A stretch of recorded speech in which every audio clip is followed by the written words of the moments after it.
సింధూర అయితే ఇంక కేశవతో నిజం చెప్పడంతో ఇంకా కేశవ అయితే ఇంకా చెంచలమ్మకి అలాగే చెప్పిన తర్వాత ఏంటండి నాకు అంత సందేహంగా ఉంది.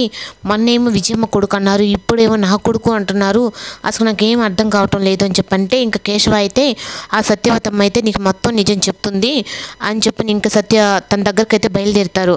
ఇంక సత్యవతమ్మ అయితే నేను చేసిన తప్పు నేనే తుడిపేయాలి, విజయమ్మ నన్ను మోసం చేసింది, నా కొడుకు ఎప్పటికైనా ప్రమాదమేను, తన కొడుకుని తన దగ్గరకు చేస్తేనే నాకు మంచి జరుగుతుందని చెప్పనని ఇంకా సత్యవతమ్మ అయితే చెంచలమ్మని ఎత్తుక్కుంటూ వస్తుంది.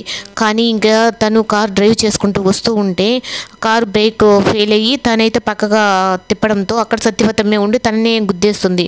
ఇంకా తనైతే పోయి ఎగిరిపడి ఒక చెట్టు దగ్గర పడిపోయేటప్పటికి ఇంకా చంటి అలాగే అందరూ అయితే అక్కడికి వచ్చేస్తారు. అప్పుడు అమ్మ నేను మిమ్మల్ని చూస్తానో లేదో అనుకున్నాను, అమ్మ చంటి విజయమ్మ కొడుకు కాదమ్మా, మీ కన్న కొడుకేనమ్మా అని చెప్పని అసలు నిజమైతే చెంచలంతో చెప్పేస్తుంది.